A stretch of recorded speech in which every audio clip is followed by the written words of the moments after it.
Pada kesempatan ini mengenai strategi kepuasan pelanggan dalam mata kuliah manajemen strategi pemasaran.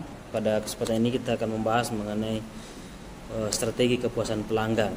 Ini yang merupakan poin pokok dari semua pengusaha-pengusaha, baik itu pengusaha yang bersifat besar atau kecil, ataukah pemerintahan pun juga mencoba memprioritaskan kepuasan pelanggan, atau istilahnya sebagai titik fokus dari satu kegiatan, baik itu organisasi profit, non profit atau nirlaba, juga mengedepankan namanya strategi kepuasan pelanggan.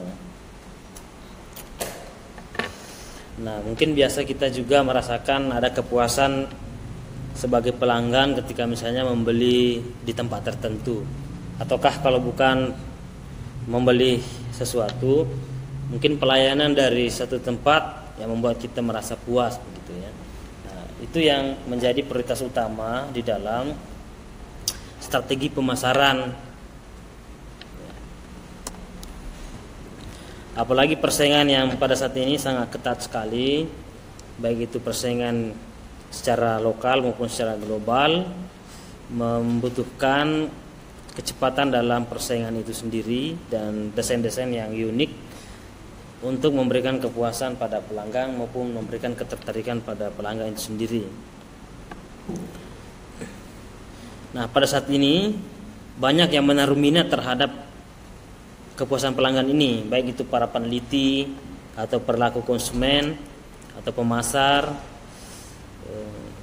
maupun di lembaga pemerintahan. Biasa kita misalnya mengurus surat-surat apa saja di kecamatan ataukah di kabupaten, biasanya cepat pelayanannya, terutama misalnya di kota-kota.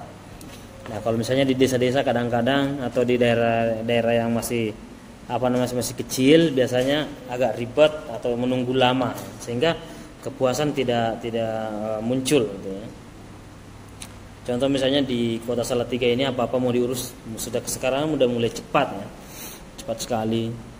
2 hari yang lalu Bapak mengurus pajak motor misalnya, itu cepat sekali. Kita masuk ke Samsat, masuk ambil nomor antrian, langsung diproses, hanya berapa menit udah jadi, udah selesai. Beda kalau di kampung-kampung biasanya harus nunggu lama ya, sekian jam, sehingga banyak orang yang mau aktivitas itu akhirnya terhambat aktivitasnya. Ya mau cepat misalnya pelayanannya, kadang-kadang mikir dia cari waktu-waktu yang luang ya, waktu luang baru ke sana. Akhirnya kadang-kadang nggak sempat. Nah, begitu juga di Dukcapil misalnya. Ya, dulu agak-agak lama kita mengurus apa saja di Dukcapil. Sekarang semuanya cepat sekali ya, terutama di kota-kota. Nah, itu sebenarnya telah mempraktikkan teori kepuasan pelanggan, bagaimana memberikan kepuasan pada pelanggan itu sendiri. Nah,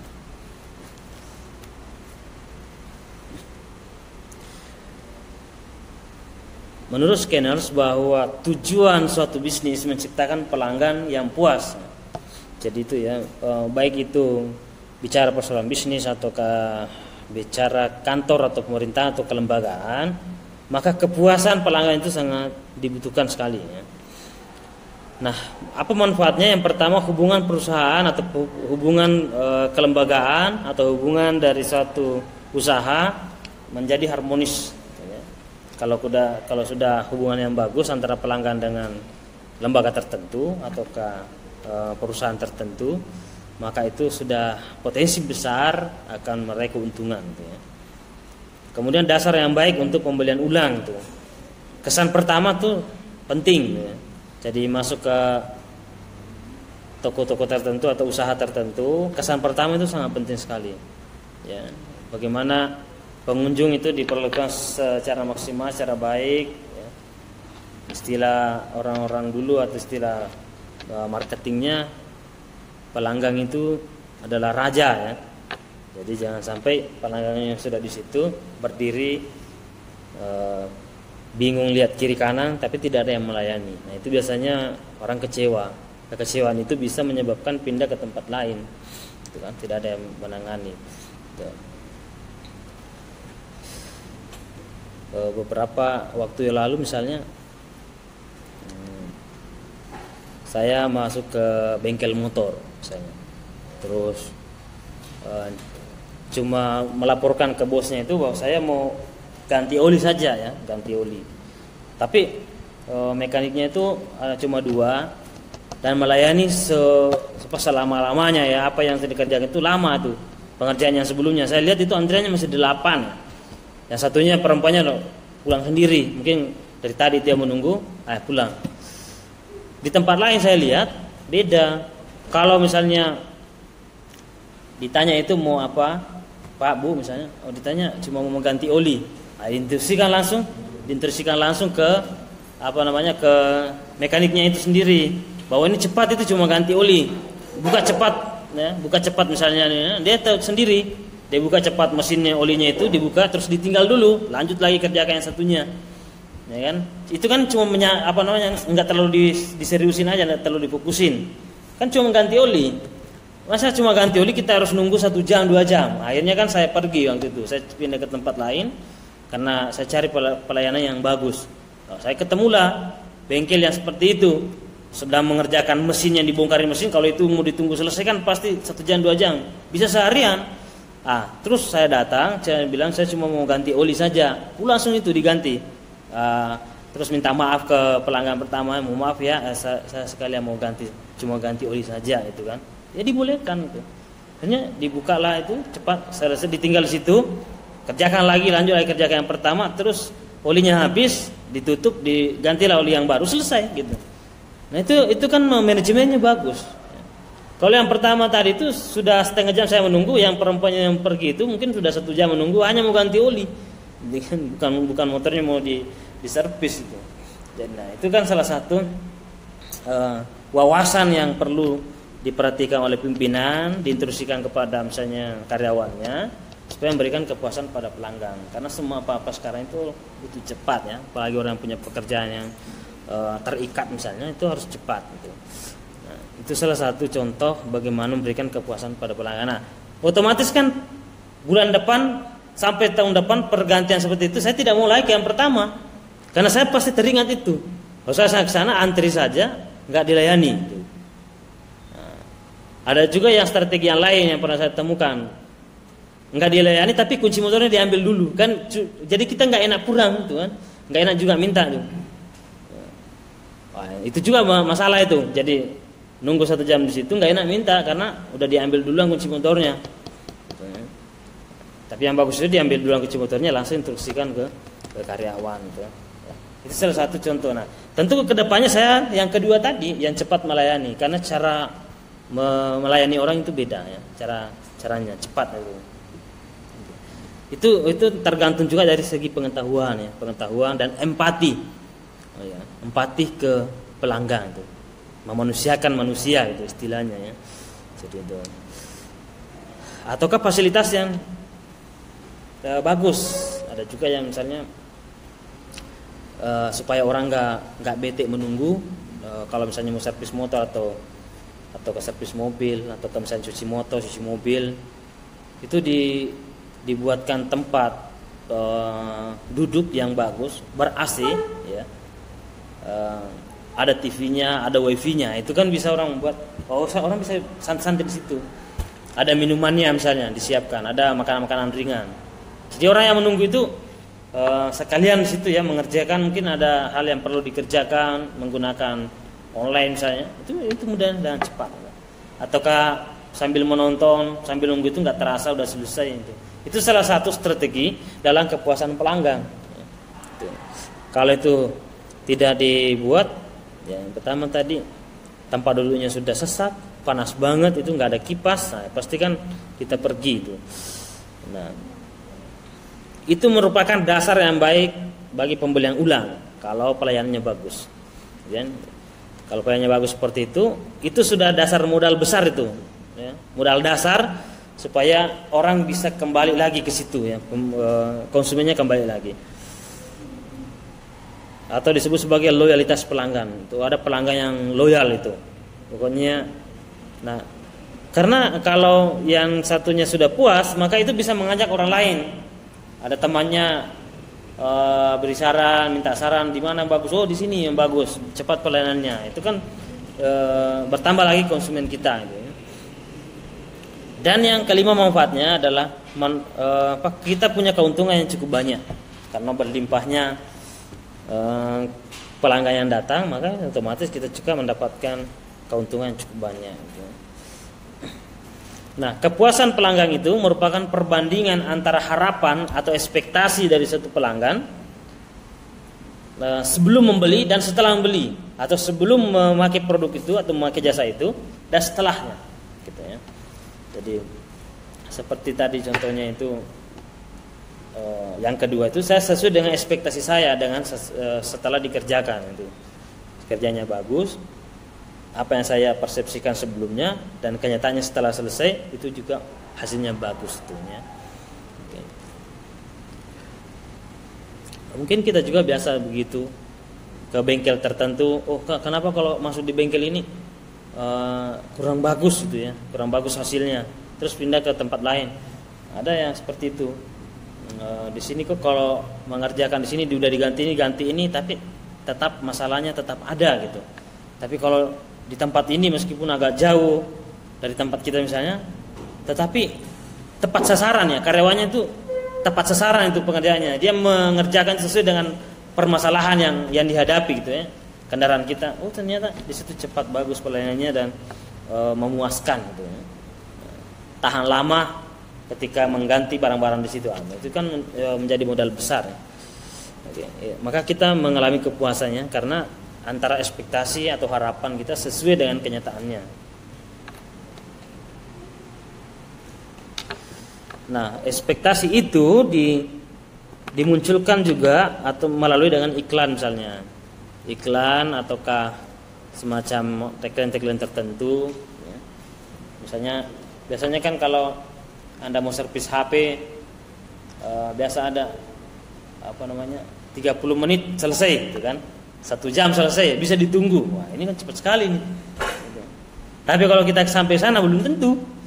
Ternyata sampai sana, oh besok ya diambilnya. Loh, katanya 1 jam selesai gitu kan. Jadi antara apa yang diharapkan itu nggak sesuai, gitu kan? Gitu. Bisa jadi orang cari tempat lain. Ya. Ataukah memang kalau tidak terburu-buru ya nggak apa menunggu besoknya, nanti dilihat hasilnya bagus apa enggak, gitu kan? Itu satu iklan juga gitu ya. Nah, bisa melalui iklan atau pengalaman sebelumnya ya, itu yang membuat seseorang merasa puas atau punya ekspektasi yang bagus, ekspektasi tinggi karena sudah ada pengalaman sebelumnya bagus di situ kan, gitu. Baik itu iklan atau pengalaman atau janji wiraniaga gitu. Kemudian nilai yang dihasilkan atau nilai yang didapatkan setelah memakai produk itu atau pembelian itu, baik itu jasa atau produk dan misalnya, setelah itu kita menilai ya. Maka muncullah kesimpulan kita merasa puas. Nah, beberapa contoh itu tadi contoh manufaktur ya. Misalnya tadi itu soal kendaraan. Jadi kalau misalnya dalam penjualan motor, penjualan mobil atau penjualan manufaktur, maka tentu yang membuat orang bisa puas itu yang pertama kinerja atau karakteristik dari produk, misalnya larinya cepat, kencang misalnya, terus konsumsi bahan bakarnya irit. Nah, itu biasa menjadi pertimbangan orang untuk membeli gitu ya. Ya. Kemudian jumlah penumpang berapa ya, kalau misalnya mobil, dan kenyamanan dalam mengemudi. Itu menjadi pertimbangan dalam kepuasan pelanggan. Kemudian kelengkapan yang lainnya seperti lengkap nggak AC-nya di dalam mobil itu, sound sistemnya, ya kan, orang mau mendengar musik misalnya dan macam-macam itu lengkap bersama TV-nya misalnya, itu ada juga seperti itu. Maka biasanya rata-rata mobil-mobil sekarang itu dilengkapi TV, ada 2 depan di pengemudi dan tengah-tengah untuk orang yang di belakang gitu ya. Itu sebenarnya sebagai kelengkapan supaya orang merasa puas tuh. Kemudian keandalannya itu bisa berupa tahan lama enggak itu kendaraan yang kita beli ya, enggak tersendat-sendat, enggak macet-macet gitu ya.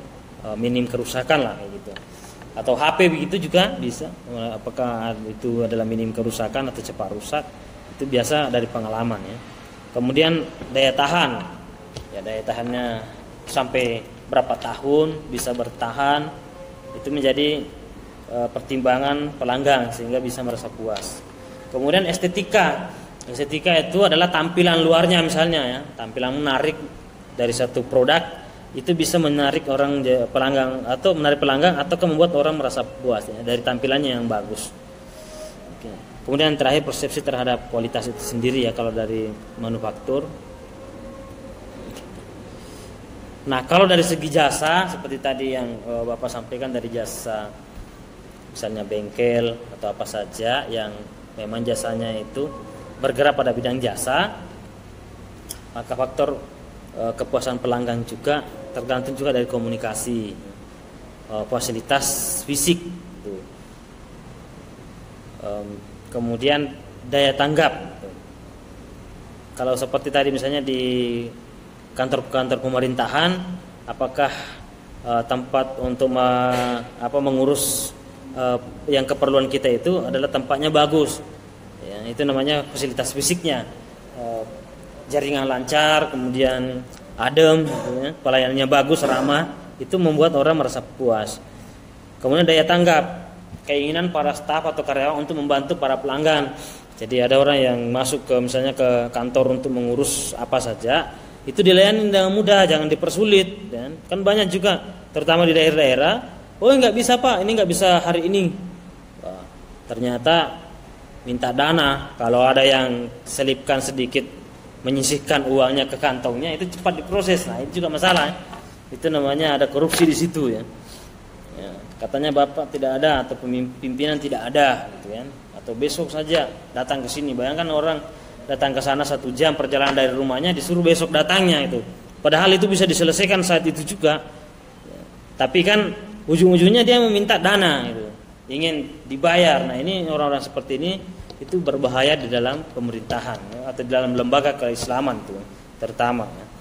Jadi bayangkan kalau orang 1 jam perjalanan dari rumahnya disuruh lagi bolak-balik, tiba-tiba kecelakaan di jalan, siapa yang merasa menanggung masalahnya itu kan, gara-gara kita membuat orang. Sama di kampus seperti itu, hanya tinggal tanda tangan, disuruh besok datangnya, besok datang nggak datang lagi, minggu depan lagi. Nah itu juga masalah, mempersulit mahasiswa ya. Itu juga masalah ya. Apalagi dari perjalanan rumahnya 1 jam laju misalnya, atau 1 jam atau setengah jam, kan kasihan, kita harus ngitung-ngitung semua, bensinnya, waktunya kan, kayak meninggalkan orang tuanya, macam-macam. Hanya untuk mengurus hal yang sepele saja dipersulit. Nah itu berarti kita gagal dalam persoalan administrasi. Salah satu kunci dari administrasi itu adalah mempermudah, melayani gitu ya. Salah satu fungsi manajemen administrasi adalah melayani, gitu, bukan mempersulit.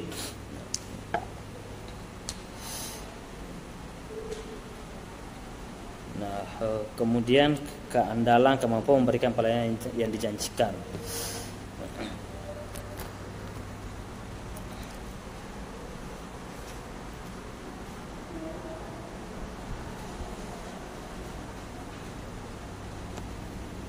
Nah, kemudian yang keempat dari segi jasa itu sendiri bagaimana menghasilkan kepuasan, itu jaminan, adanya jaminan resiko yang tidak begitu banyak atau tidak ragu-ragu. Bagaimana orang bisa meyakinkan konsumen itu supaya tidak ragu-ragu? Itu yang paling pokok juga dalam memberikan pelayanan terhadap para pelanggan. Ada sifat kesopanan, ada pengetahuan yang mendalam. Misalnya pelanggan itu bertanya, apa saja ditanya, orang bisa menjawab itu, karyawannya bisa menjawab. Oh berarti ini pengetahuannya luas, itu pengetahuannya bagus. Tapi kalau ada yang ditanya, karyawannya ditanya nggak tahu apa-apa, coba tanya ini dioper-oper terus ya. Coba tanyain, berarti kan ada ketidakmampuan di situ ya, tidak pengetahuan yang kurang bagus dari satu lembaga atau di satu usaha. Kemudian terakhir empati ya. Empati itu sangat penting sekali dalam kepuasan pelanggan, terutama pada bidang jasa. Yaitu ada komunikasi yang bagus, perhatian, memahami kebutuhan pelanggan, itu rasa empati itu harus muncul. Mungkin itu yang menjadi pembahasan pada kesempatan ini mengenai strategi kepuasan pelanggan atau strategi kepuasan dalam pemasaran gitu ya.